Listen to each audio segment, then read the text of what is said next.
The dim golden lights in the Salty Crab restaurant created a romantic ambience, at least until 5 minutes ago. I sat across from Nate, the man I'd been married to for 6 years, trying to rekindle whatever was left between us after months of tension. The blue dress I wore, the one he once said brought out my eyes, now felt like a futile attempt at reconciliation. "I think we should go to the Maldives next month," Nate said, his lips smiling but his eyes avoiding mine. "Like our honeymoon." I nodded, forcing down a bite of bread that had turned to sawdust in my throat. We hadn't even ordered our main course when the restaurant door swung open. A cold draft rushed in, along with the sharp clack of high heels on hardwood. Why wasn't I invited? That shrill voice made me flinch. Dolly, Nate's mother, stood there, her fiery red dress a declaration of war, hands planted on her hips. The entire restaurant fell silent. Nate shot to his feet, his face draining of color. I didn't know you'd be back early," he stammered, pulling out a chair for her as if it were the most natural thing in the world. I looked down at my hands, my fingers clenched so tightly my knuckles turned white. Blood roared in my ears, but I didn't cry. "Not now. You two enjoy yourselves. I said, my voice eerily calm. I'm done with this marriage. The napkins slipped from my lap as I stood. Nate reached for me, but Dolly yanked his arm back toward her. Every eye in the restaurant followed me as I walked out, whispers rising in my wake. "I'm Lydia Carter, 34 years old, a freelance accountant with a passion for baking and a dying marriage. 5 years ago, Nate and I met at Sea Brew Cafe downtown. He was a friend of an old coworker, coming to me for tax advice. I was drawn to his mischievous smile and the way he listened as if every word I said mattered. He was the dream man, thoughtful, funny, and most importantly, nothing like my father, who left my mom for a younger woman. Then Dolly showed up. She stormed into my life like a hurricane, making her grand entrance at our engagement party. "My son deserves better than this cheap-ass cake," she said straight to my face, eyeing the wedding cake I'd spent weeks perfecting. Nate just chuckled awkwardly. "Mom's joking, babe. Don't take it seriously." Relationship with Dolly. The first cracks. Honeymoon *. Dolly called every single day, demanding Nate turn on the camera so she could inspect the hotel. The beach house *. I saved up 80% of the down payment, but Dolly repainted the living room without asking while we were away. "I have a key, sweetheart," she said with a smirk. The insults *. You're going barefaced to meet your husband's business partners? *. Still no baby? Or are you just defective? *. Every time I complained, Nate would just pat my shoulder and say, "She's old, babe. Just humor her." Things escalated when Dolly cancelled our Bali trip tickets, calling it a waste of money. Replaced the brand new fridge I bought just because she preferred a different color. Showed up unannounced at our 6th anniversary dinner like a declaration. "He's mine, don't even think about taking him." When I walked out of the Salty Crab that night, it wasn't tears running through me, it was rage. They'd taken too much. And now, I was taking it all back. The breaking point and the revenge plan. #1. The Salty Crab incident. The final straw ***. The icy night wind cut through the thin fabric of my blue dress as I stood on the beach, arms wrapped tightly around myself. The crashing waves sounded like mocking laughter. Through the restaurant's fogged glass, I could still see Nate, now with an extra plate of food in front of Dolly. She said something that made him nod and smile, as if I had never existed. My phone buzzed in my pocket. *. Where are you? Come back and talk like an adult. *. Nate's text, complete with an angry emoji. I turned off the screen. An adult. After 6 years of silent endurance, I was fresh out of adult behavior. #2. The first escape. Temporary shelter ***. My place has a spare room. Jess, my college best friend, pulled me inside when she found me on her doorstep at 1 a.m., eyes red but tearless.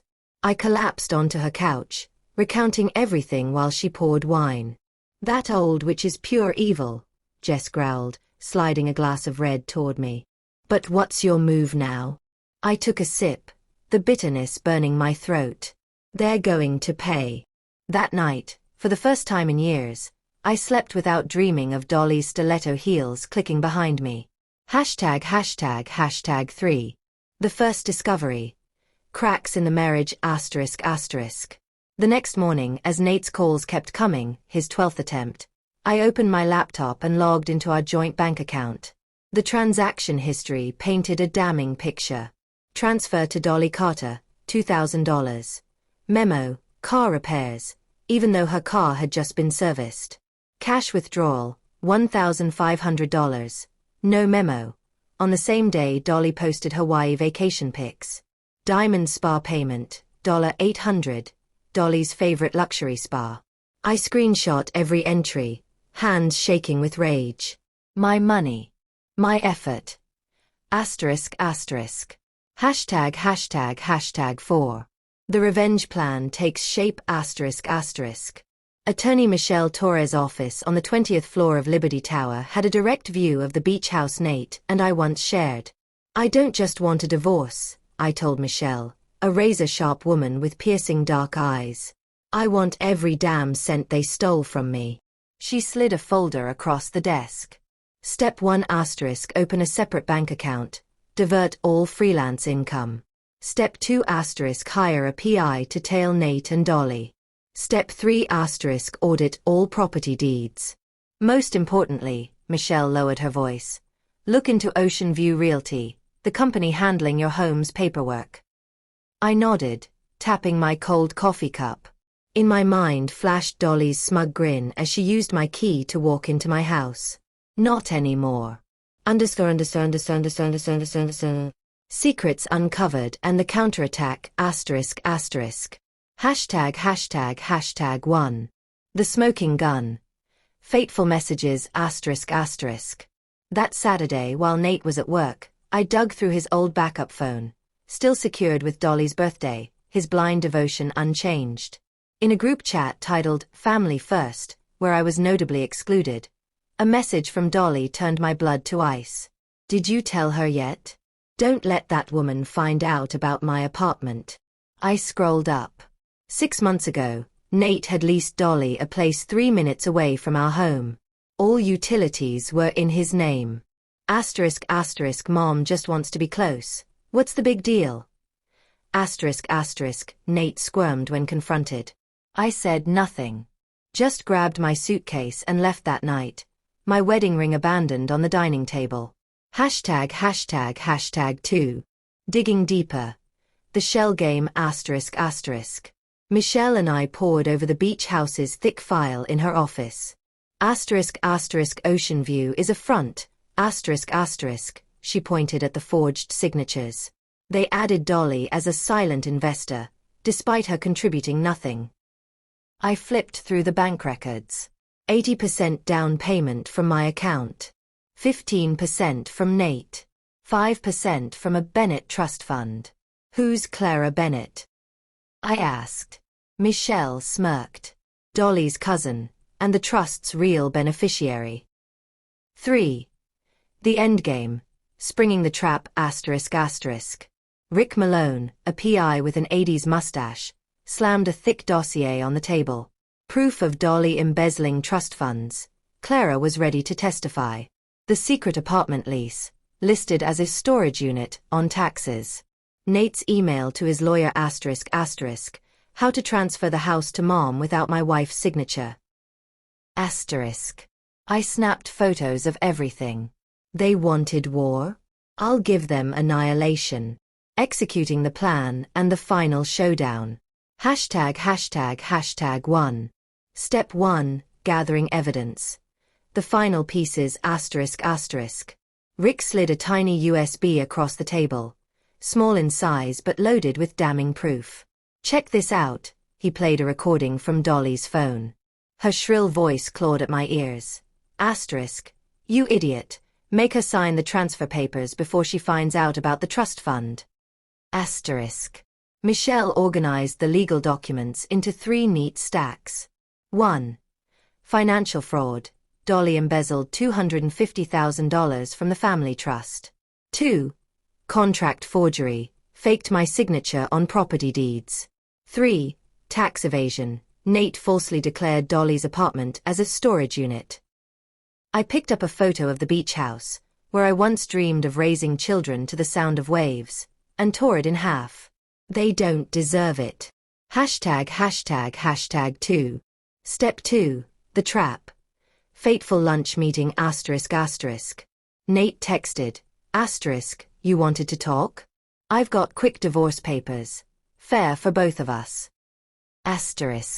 The Daily Grind Cafe was sunlit, a stark contrast to the tension between us. Nate pushed a thick folder toward me. Just sign, and the house goes to Mom. In return, I won't touch your savings. I pretended to skim the documents, secretly photographing the fine print on the last page. Party A waives all legal claims to shared assets. Michelle had predicted this. The perfect trap. I need time to think, I said, tucking the papers into my bag. ####3.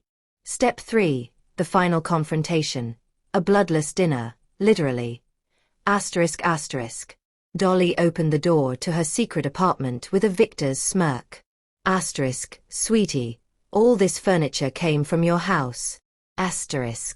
Dinner unfolded like a bad play. Appetizer ***. Dolly bragged about buying my favorite sofa for pennies.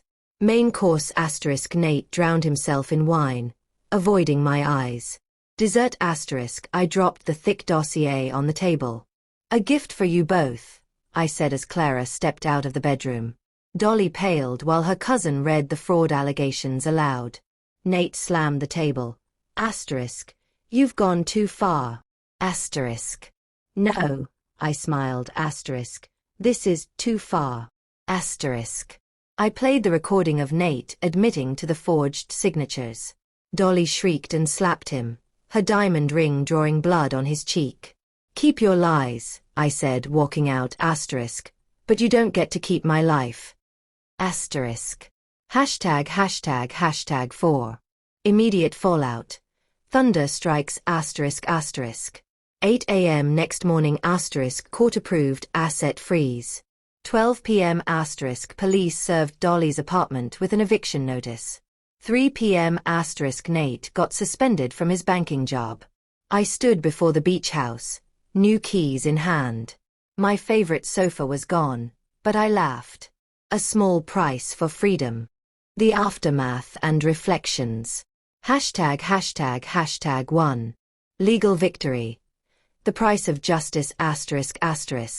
Courtroom 15 at Seabrook Courthouse was packed on Judgment Day. Dolly wore black like she was attending her own funeral, eyes bloodshot from sleepless nights. Nate sat far from her, jaw clenched like a defeated man. Judge Henderson's gavel fell. Trust fund fraud ** Dolly ordered to repay $250,000 plus 5 years probation. Forged property deeds ** The beach house officially became mine. Divorce settlement * Nate lost custody of Max, the only child we ever had, our golden retriever. When Dolly screamed ** You lying bitch. The courtroom held its breath. I simply slid forward the USB containing her recorded confession. Silence was the most terrifying reply. ####2. A new life. The taste of freedom ***. My modest downtown Seabrook apartment smelled of freshly baked cookies. The worn kitchen table, something I chose myself, not some Dolly-approved furniture, felt like a triumph. Jess sipped her wine. You know where that bastard Nate's living now? A 40 square meters shoebox with Dolly. Rumor says she banned him from dating.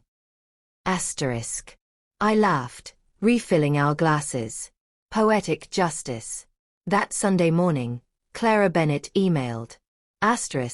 Thank you for helping me reclaim my family's funds. Interested in opening a bakery together? I've got prime retail space. Asterisk. #####3. Reflections. Lessons learned ****. Leaning on my balcony watching the bustling street below, I tallied. 6 years as a wife, 4 months as a revenge strategist. 1 house lost, 22 lbs shed. Countless tears dried, 1 heart scarred but healing. I'd thrown my wedding ring into the ocean months ago, but only now did my hands feel truly clean. This ending isn't happily ever after. It's the peace of no longer being anyone's doormat. Tonight, as I bake chocolate chip cookies, I accidentally add chili powder. The spicy kick makes me laugh. Maybe life's like that. Sometimes you need the bitterness to truly savor the sweet.